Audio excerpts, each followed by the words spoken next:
Active learning at the university level, comparing the Greater Lansing area with Paris. In the words of Peter Drucker, learning is a lifelong process. The most pressing task is to teach people how to learn. There are two different types of learning that a classroom can embody: active and passive. Passive learning is the traditional lecture style where there is no group work, no discussion, and no feedback throughout the course. Active learning is the opposite. The Center for Research on Learning and Teaching at the University of Michigan defines active learning as a process whereby students engage in activities such as reading, writing, discussion, or problem solving that promote analysis, synthesis, and evaluation of class content. In short, active learning requires students to do meaningful learning activities and think about what they are doing. Since the senior seminar was taught in both East Lansing and Paris, we did some research on learning styles in France and came across this controversial article.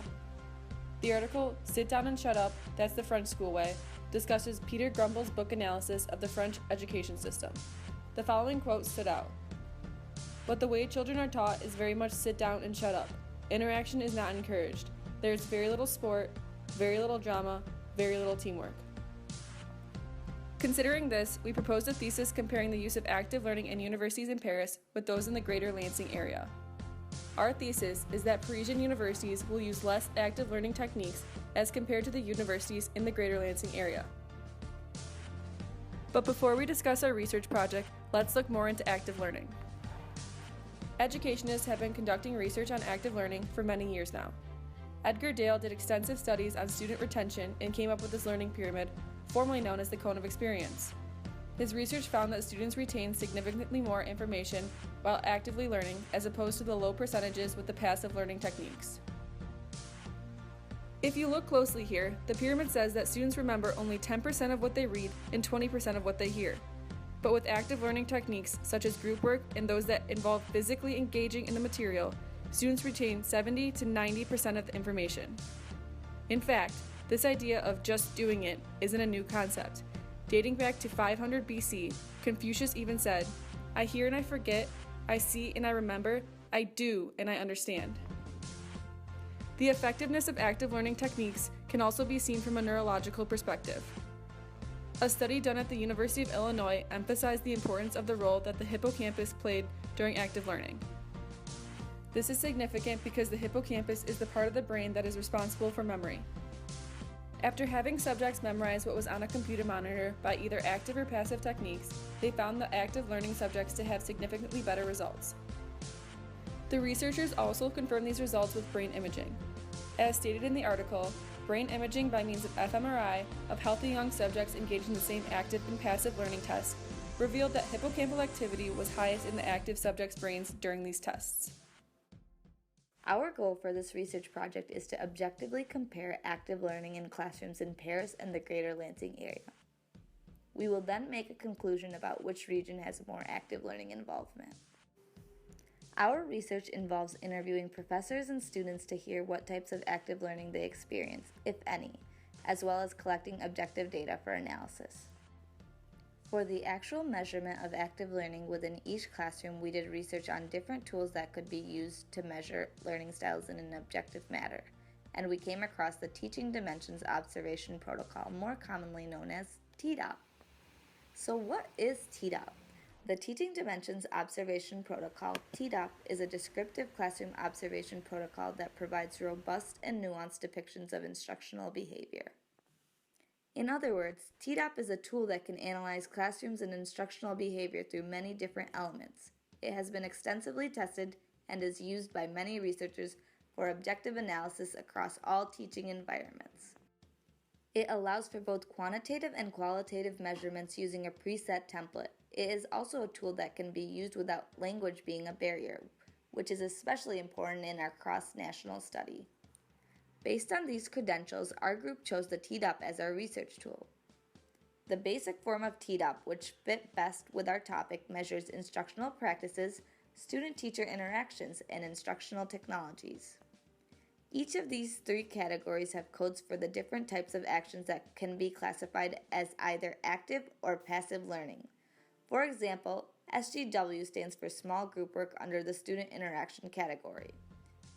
We took these TDOP sheets to 2 classes in the greater Lansing area and 2 classes in Paris, and we went to each of those classes 3 different days.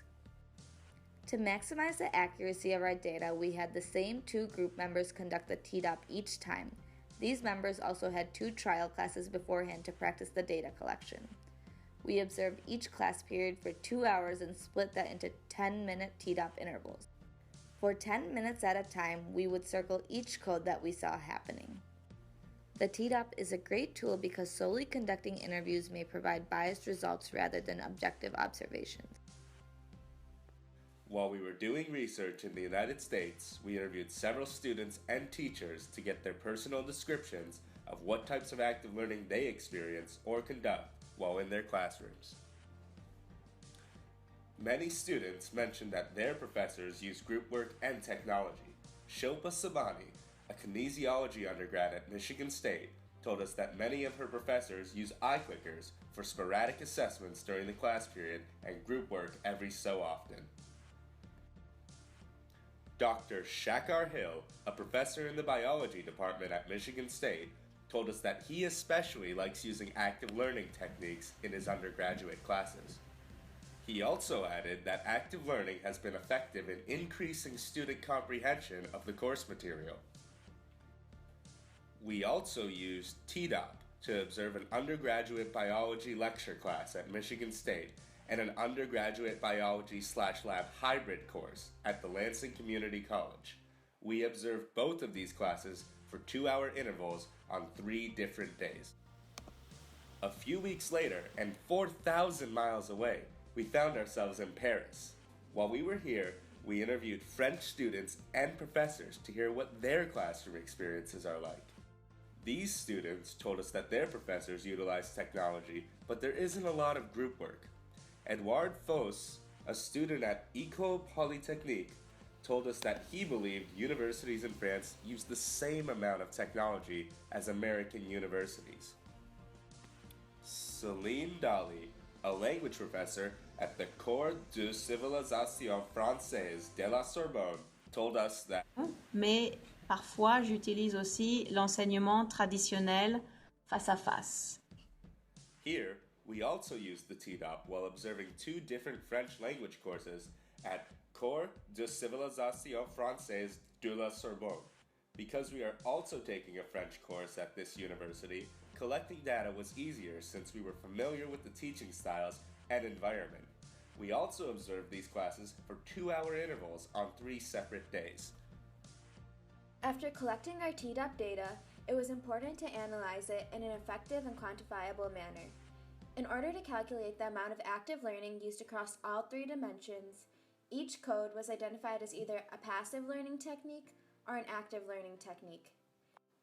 As a refresher, a code is an abbreviation of a type of event going on in the classroom.